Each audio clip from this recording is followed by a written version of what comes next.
मेरा नाम दीपाली है। मेरी शादी एक बहुत ही अमीर खानदान में हुई थी। मैं इस वजह से बहुत खुश थी कि सारी जिंदगी मैंने अपनी ख्वाहिशों को दबाते हुए गुजारी थी। मुझे पशुओं की कदर और कीमत का अंदाजा था। हमने अपने पापा और मम्मी से हमेशा 1 रुपये के लिए मार खाई थी। जब मेरी शादी अमीर घराने में हुई तो मैंने कुछ नहीं कहा, किसी से कुछ नहीं पूछा कि शादी किससे करवाई जा रही है। मुझे तो इस बात की खुशी थी कि मैं बहाकर इस जेल से निकलकर एक बड़े से महल में जाऊंगी, जहां आगे पीछे नौकर मेरी सेवा करेंगे और मैं बस उनको हुक्म दिया करूंगी। बात भी ऐसे ही थी। मेरी बारात मेरे घर के अंदर दाखिल हुई तो मैं सोच नहीं सकती थी, इतने स्मार्ट और महंगे महंगे कपड़े वाले लोग जो मेरे घर पर आए हैं वह मेरे ससुराल वाले हैं। उन सबके चेहरे पर बहुत ही खूबसूरती और चमक दमक थी। हमारा मोहल्ला तो गरीबों का मोहल्ला था। हमने तो मेकअप भी सस्ता वाला करा रखा था। जब ये लोग मुझे ब्याह कर अपने घर ले गए तो वहां जाकर जब मैंने उस घर को देखा तो देखते ही रह गई थी। घर क्या था, राजा महाराजाओं जैसा महल था। दुनिया जहान की रोशनी और खूबसूरती उस महल में बिखरी पड़ी थी। मुझे लगा कि मैं किसी नई दुनिया में आ गई हूं। अब इस घर में आने के बाद मुझे सबसे पहले अपने पति को देखने की जल्दी थी, क्योंकि मेरी माँ और पापा ने मुझे मेरे पति की फोटो भी नहीं दिखाए थे। बस कहा था कि तुम हमारी अच्छी बेटी हो और अच्छी बेटियां अपने पति को देखने की जिद नहीं करती। हालांकि लड़कियों को यह हक है कि वह अपने होने वाले पति को देखें, पर मेरे पापा ने और मेरी माँ ने यह हक मुझसे छीन लिया था। जब मैं अपनी ससुराल में दाखिल हुई तो मेरा स्वागत मेरे पति के बजाय मेरी सास ने किया था और मुझे मेरे पति के कमरे में बिठाने की बजाय मेरी सास के कमरे में ही बैठा दिया गया था। मैं समझी थी कि शायद उन लोगों ने कोई रस्म करना होगा। फिर कुछ देर के बाद कुछ और लड़कियां उस कमरे में आई थी और छोटी मोटी रस्में करने के बाद चली गई और मैं नजरें झुकाए बैठी हुई थी। मैं अपने पति को उस वक्त भी नहीं देख सकती थी, पर मैं किस्मत की मारी, मुझे क्या पता था कि अब मेरी मुश्किलों का दौर शुरू हो चुका था। सब लड़कियों के कमरे से जाने के बाद मैं उम्मीद कर रही थी कि मेरी सास मुझे उठाकर मेरे पति के कमरे में ले जाएंगी, मगर ऐसा कुछ भी नहीं हुआ। वह शायद कमरे को बाहर से बंद करके चली गई थी। मैं पीछे उनका इंतजार करती रह गई थी। लगभग 1 घंटा गुजर गया, पर जब मेरी सांस न आई तो मुझे फिक्र होने लगी, कहीं वह मुझे बंद करके तो नहीं चली गई। मेरे दिमाग में अजीब अजीब से ख्याल आ रहे थे। मुझे अपने पति से मिलने की भी जल्दी थी, क्योंकि शादी के बाद हर औरत की यह ख्वाहिश होती है कि उसका पति उसे मोहब्बत करे, अपनी मोहब्बत का इजहार करे, उसकी खूबसूरती की तारीफ करे, उसे ढेर सारी प्यार भरी बातें करे। पर यहां तो ऐसा कुछ भी नहीं हो रहा था। बैठे बैठे मेरी कमर अकड़ने लगी थी। इससे पहले कि मैं बेड से उठकर दरवाजे तक जाती कि तभी कमरे का दरवाजा जोर से खुला और मेरी सांस किसी तूफान की तरह कमरे के अंदर दाखिल हुई थी। लेकिन मुझे हैरत उस वक्त हुई जब उन्होंने कमरे को अंदर से कुंडी लगा दी। यह काम तो मेरे पति का होता। मेरा तो दिल जोरों से घबराने लगा था। मैंने नजरें उठाकर अपनी सांस की तरफ देखा तो वह मेरे करीब आकर बैठ चुकी थी। मेरी सांस मुझे बहुत ही गौर से देख रही थी। फिर वो थी। देर बाद बोली कि बेटा, मैं अच्छी तरह से जानती हूं कि तुम्हारे मन में क्या चल रहा है। तुम यही सोच रही हो कि मेरा पति कमरे में अब तक क्यों नहीं आया और मेरी सास बार बार कमरे में क्यों आ जाती है और तुम्हें इस कमरे में बंद करके चली जाती है। लेकिन बेटी, मैं नहीं चाहती कि तुम्हारी खूबसूरती को किसी की भी नजर लगे। मैं तुम्हें तुम्हारे पति के पास जरूर भेजूंगी, पर अभी उसका टाइम नहीं आया, तो फिलहाल मेरे ही कमरे में बैठे रहो। और हाँ, ऐसा करो कि ये कपड़े भी बदल लो और कोई कंफर्टेबल से कपड़े पहन लो ताकि तुम्हें सोने में आसानी हो। मेरी सांस बहुत अच्छी थी। उनके चेहरे से ही शराफत नजर आ रही थी। वो पूजा पाठ में भी बहुत ज्यादा विश्वास रखने वाली थी। मुझे भी खुशी हुई कि चलो अच्छी बात है कि मेरी सास बहुत ज्यादा मॉडर्न नहीं है, क्योंकि मैं खुद सीधी सादी और गरीब सी लड़की थी। अगर किसी मॉडर्न घराने में आती तो मेरी जिंदगी मुश्किल हो जाती। वैसे भी मुझे अभी तक फैशन करना, मेकअप करना भी नहीं आता था। मैं खामोशी से बैठी रह गई थी। मैंने अपने कपड़े बदल ली और फिर थोड़ी देर भगवान के सामने खड़ी होकर अपने मन की तसल्ली की, भगवान की पूजा की और पूजा खत्म करने के बाद मैं बेड पर आकर लेट गई और फिर पता नहीं मुझे कब नींद आ गई और मैं सो गई। जब मेरी आंख खुली तो मैं अपनी सास के कमरे में ही थी। मुझे बुरा नहीं लगा था क्योंकि मेरी सास मेरा इतना ख्याल रख रही थी, इसलिए फिर मैं बुरा क्यों मानती। मेरी सास ने आकर मुझे हरे रंग का एक जोड़ा पहना दिया। वह कहने लगी कि यह पहन लो, तुम्हें मेहमानों से भी मिलना है। अब दिन का वक्त हो गया है, तुम अपने पति को बाद में देख लेना। फिलहाल इस वक्त तुम्हें मेहमानों से मिलना है। मेहमान तुम्हें देखने आ रहे हैं। यह सुनकर मैं खुश हो गई थी। मैंने अच्छी तरह से कपड़े पहनकर खुद को तैयार कर लिया था और कुछ ही देर में औरतें मुझसे मिलने के लिए बारी बारी आने लगी थी। मैं इस खानदान की नई सदस्य थी, इसलिए से मिलने के लिए बहुत सारे लोग आए हुए थे। पर जो भी मुझे देखता वह बड़ी अजीब नज़रों से देखता और कहता कि ये हे राजेश की बीवी हर मिलने वाली औरत अजीब सा मुंह बनाकर यह बात जरूर कहती कि ये हे राजेश की बीवी है। सारी मेहमान औरतें मुझे मुड़ मुड़ कर ऐसे देख रहे थे जैसे मैं कोई अजूबा हूं। मैं लोगों की नज़रों का मतलब नहीं समझ पा रही थी कि आखिर वह सब ऐसा क्यों कह रही हैं और मुझे इस तरह से घूर कर क्यों देख रही थी। लेकिन एक बात बहुत अजीब थी और वह यह कि किसी ने भी मेरे पति राजेश का जिक्र नहीं किया था, ना ही राजेश के बारे में कुछ पूछा था। बस सबकी नज़रों का निशाना में ही बनी हुई थी। सबकी निगाहों में मैंने अपने लिए तरस देखा था। मुझे देखने आने वाली हर औरत मुझसे यह जरूर कहती कि भगवान तुम पर दया करें और तुम्हारी जिंदगी को आसान करे।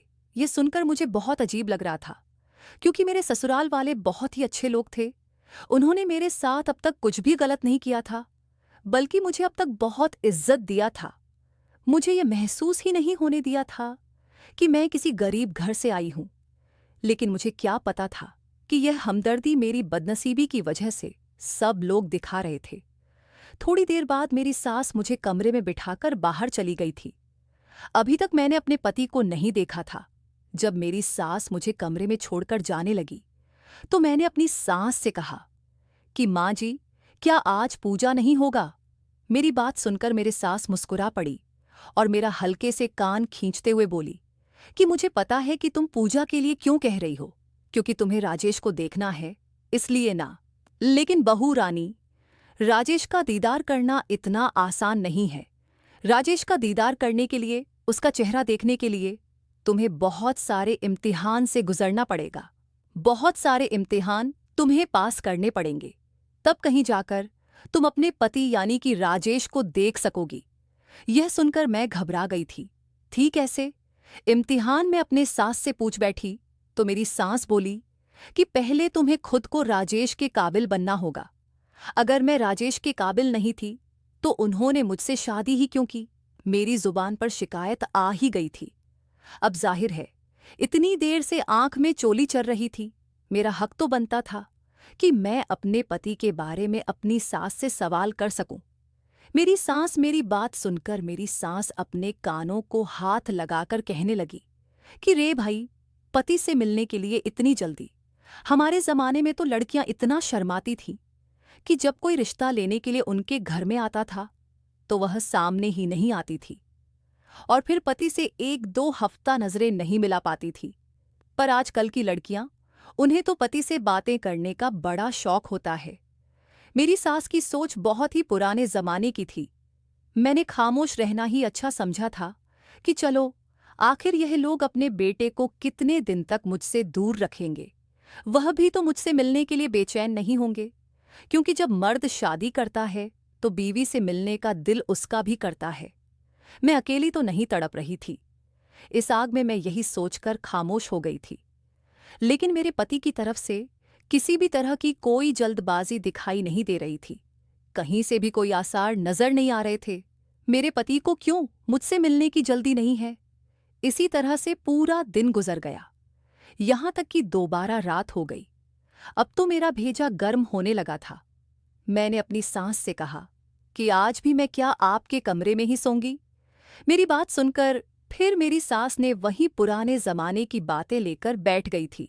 अरे अजीब बेशर्म लड़की हो, तुम्हें बहुत जल्दी है अपने पति के कमरे में जाने की। वह भी शादी के दूसरे ही दिन मेरी बातों को मेरी सास ने बहुत ही अजीबोगरीब मतलब बना दिया था कि मेरा दिल ही उठ गया।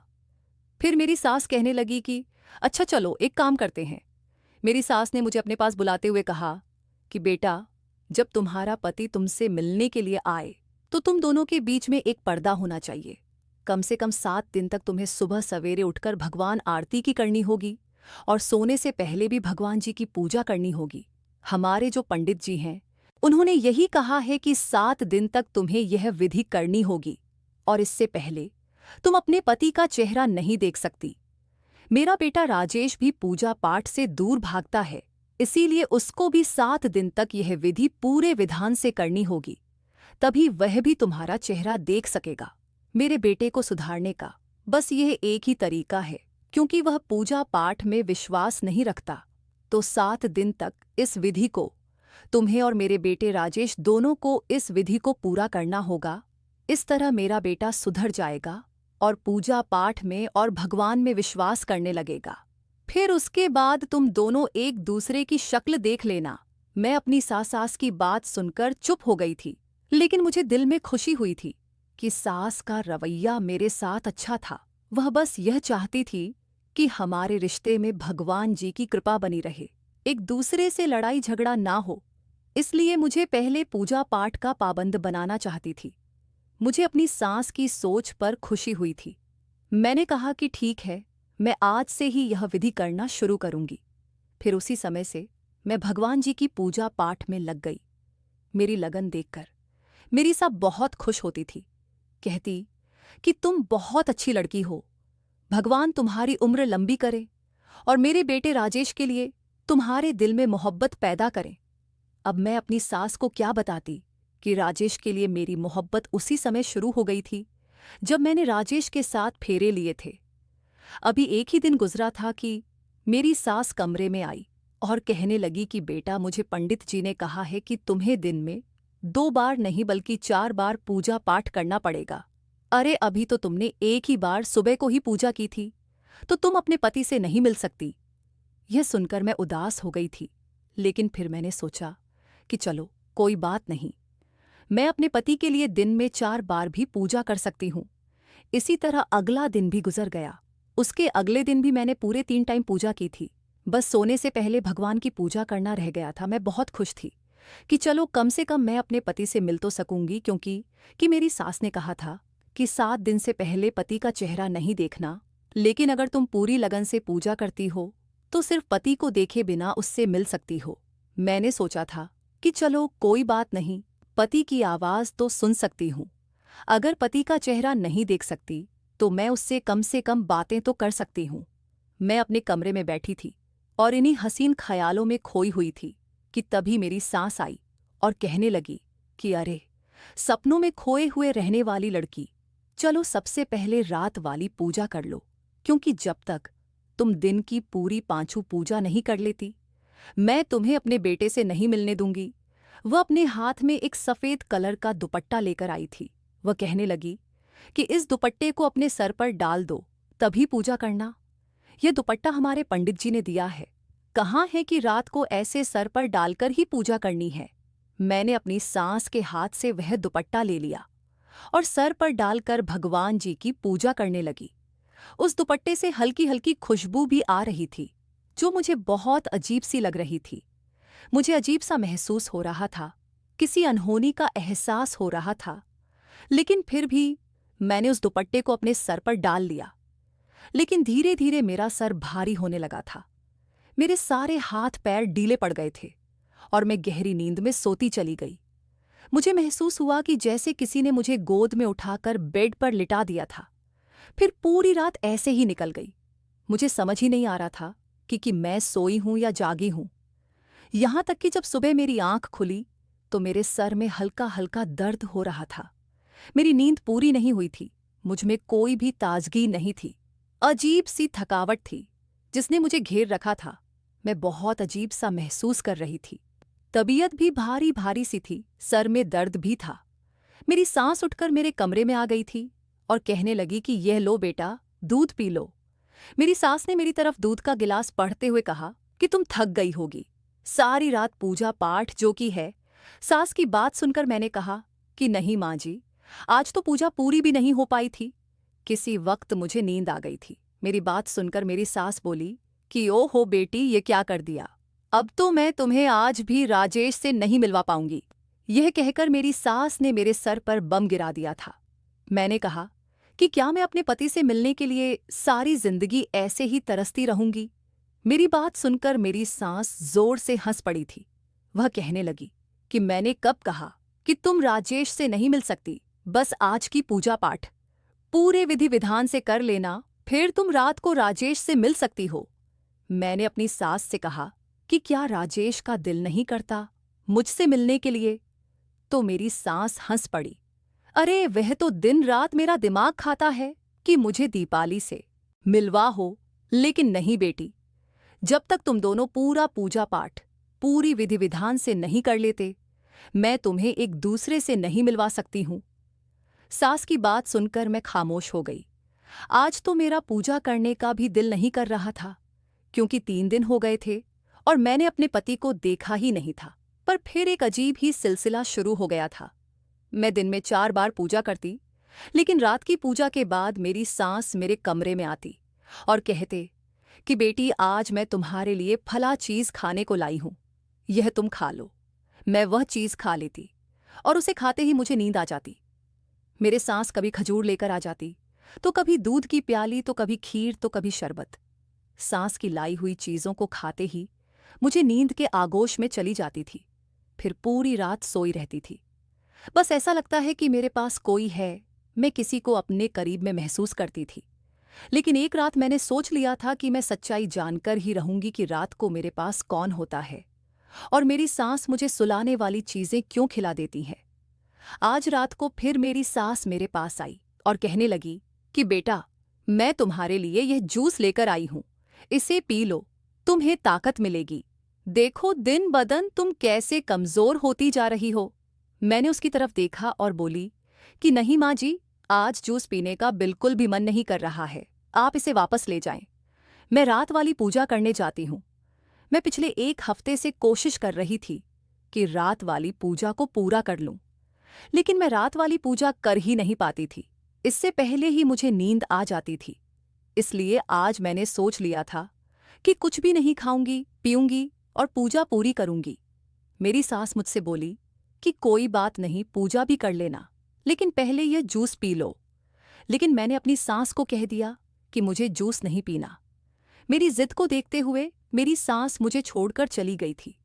वह समझ गई थी कि अब मैं उनके और बहकावे में नहीं आने वाली।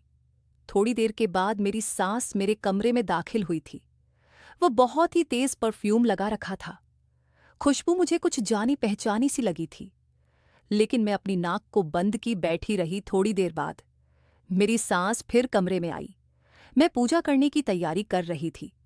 मेरी सास के चेहरे से साफ लग रहा था कि मुझे जागता हुआ देखकर वह परेशान है। तीसरी बार मेरी सास मेरे कमरे में फिर आई थी।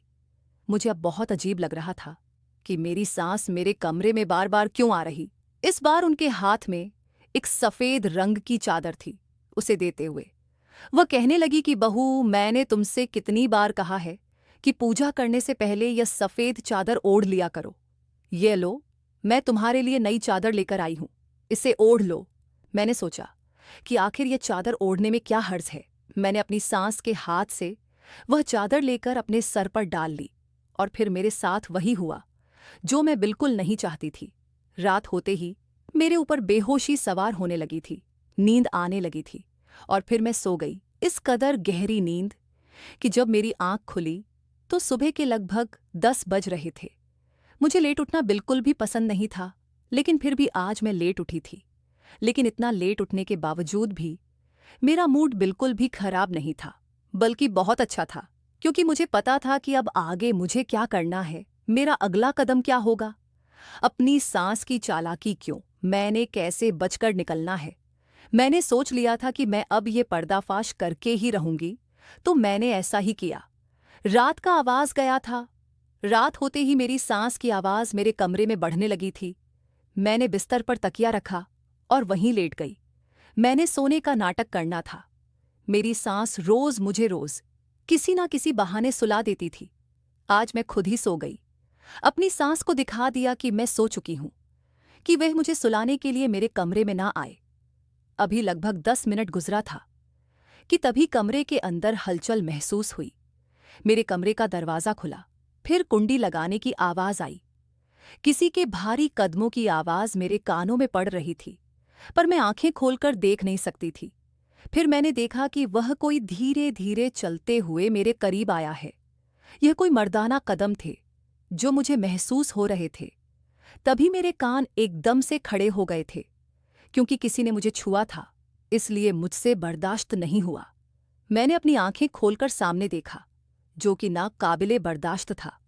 सामने खड़े इंसान को देखकर मेरे सर पर आसमान गिर पड़ा। मैं सोच भी नहीं सकती थी कि मेरी सांस मेरे साथ इतना बड़ा धोखा कर सकती है। मेरी आंखों से टप टप आंसू बहने लगे थे। मैंने इस शादी के बारे में क्या क्या सोचा था और मेरे साथ क्या हो गया था। मैंने अपने दिल ही दिल में सोचा कि भगवान, मैं कहाँ फंस गई हूँ। मेरे दिल की धड़कन तेज हो चुकी थी। मैं बेड से उतरकर किसी बात की परवाह न करते हुए कमरे से भागी और भागती हुई बाहर आ गई। मेरी सांस ने मुझे देखा तो वह हक्का बक्का रह गई थी।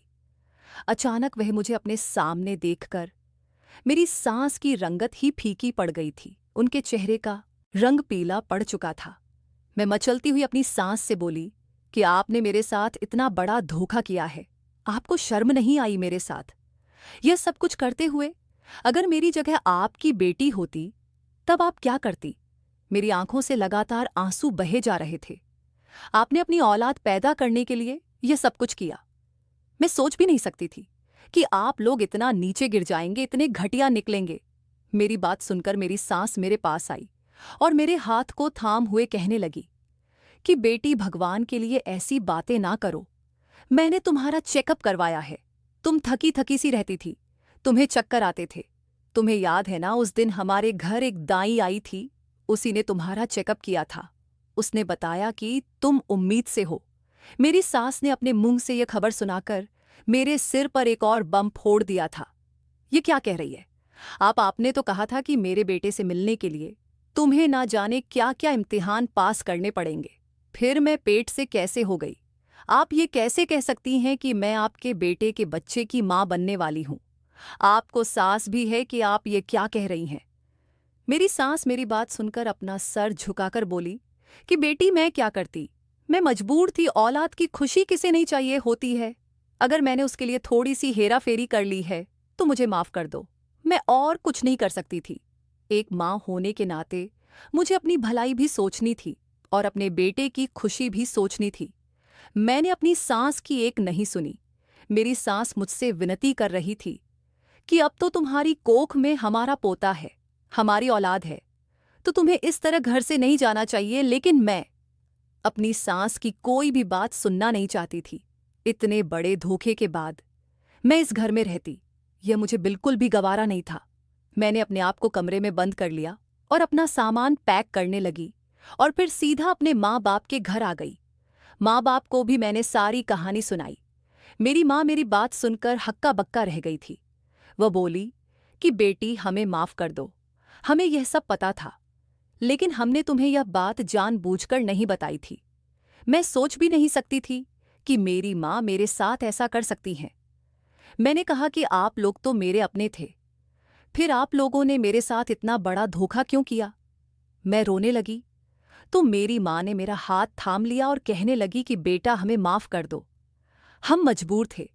तुम्हें तो पता है कि बेटियों के माँ बाप हमेशा कितने मजबूर होते हैं। अपनी माँ की बात सुनकर मैं बोली कि आप मजबूर नहीं थे, बल्कि आप लालची थे। मेरी बात सुनकर मेरी माँ चीखें मारकर रोने लगी थी। अब मुझे उनको भी इस तरह से कहना अच्छा नहीं लग रहा था, लेकिन मैं क्या करती, क्योंकि उन्होंने मेरे साथ बहुत बड़ा धोखा किया था। कुछ देर बाद घर के दरवाजे पर दस्तक हुई थी। घर के बाहर मेरी बड़ी बहन खड़ी हुई थी। उसका हुलिया देखकर लग रहा था कि वह भी अपने पति से लड़कर आई है। यह सब देखते ही मेरा दिल बैठने लगा था। मैंने कहा कि तुम भी अपने घर में सुकून से नहीं हो। मेरी बात सुनकर वह कहने लगी कि तुमको सुकून नहीं तो मुझे कैसे हो सकता है? वैसे तुम्हारी तो शादी इतने बड़े घर में हुई है, फिर भी खुश नहीं हो तो मैं कैसे खुश रह सकती हूँ? हमारे घर में रुपए पैसों की तंगी है। रोज घर में लड़ाई झगड़े होते हैं। मेरा पति मुझे मारता पीटता है। एक वक्त की रोटी के लिए हम लोग तरस जाते हैं। अब हम दोनों बहनें अपने माँ बाप के घर बैठ गए थे। मुझे लगने लगा कि मैं अपने माँ बाप के ऊपर जुल्म कर रही हूं। रात को जब मैं सोने के लिए लेटी तो वही वाला मंजर मेरी आंखों के सामने घूमने लगा था। जब मेरे कमरे में कोई आया था और मैं चीख चीख कर अपनी सांस के पास पहुंची थी। मेरे कमरे में आने वाला इंसान कोई और नहीं बल्कि मेरा पति था। मेरा पति इतना बदसूरत था कि उसकी शक्ल देखते ही मेरे सर पर आसमान गिर पड़ा था। पता नहीं मेरा पति जन्म से ही इतना बदसूरत था या फिर बाद में किसी दुर्घटना में ऐसा हुआ था, लेकिन जो भी था वह बहुत ज्यादा बदसूरत था। यही सब सोचते सोचते मेरा दिल घबराने लगा था। मैं एकदम से उठकर बैठ गई थी। मुझे लगा कि मैं अपने माँ बाप के साथ बहुत गलत कर रही हूँ। मेरे माँ बाप जो भी किया वह मजबूरी में किया था, क्योंकि हम बहुत गरीब लोग थे और गरीब की लड़की से शादी करने के लिए कोई भी नहीं आता। सब दहेज के लालची होते हैं। अगर मेरा पति बदसूरत है तो क्या हुआ? मुझे उसकी सूरत देखकर डर तो बहुत लगा था। मैं बेहोश होते होते बची थी और यही बात मेरे माँ बाप ने मुझसे छुपाई थी। लेकिन वह क्या कर सकते थे? मेरे माँ बाप की भी मजबूरी थी और मेरी सास की भी मजबूरी थी। वह भी अपने बेटे की खुशी चाहती थी, अपने खानदान का वारिस चाहती थी। ये बात मेरे पति ने ही अपनी माँ से कही थी कि मेरे चेहरे को मेरी पत्नी से छुपा कर रखा जाए, क्योंकि इतने बदसूरत इंसान के साथ कोई भी लड़की रहना पसंद नहीं करेगी।